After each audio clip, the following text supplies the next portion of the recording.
I'm Miss Michele from the Manhattan-Elwood Public Library, and it's time for story time.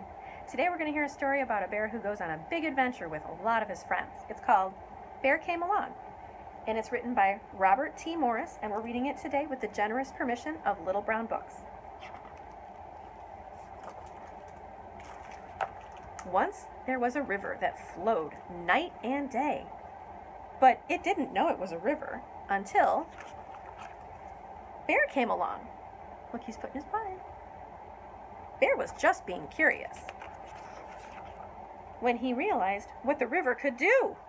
Oh no! He didn't know he was on an adventure until Froggy hopped on.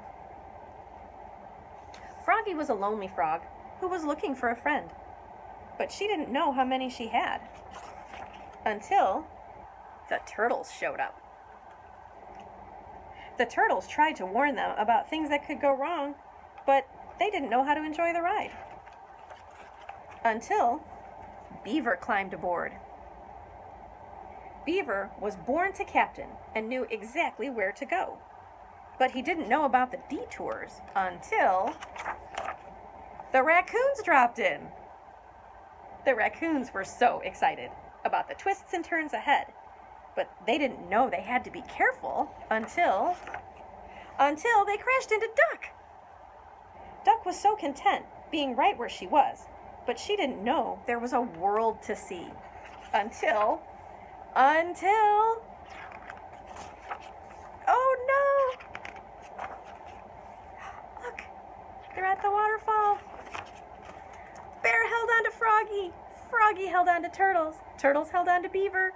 Beaver held on to raccoons, and raccoons held on to Duck.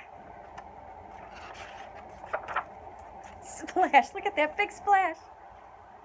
Oh, what a ride. So many different animals living their separate lives, but they didn't know they were in it together until the river came along. Thanks so much for joining me today. We'll see you next time.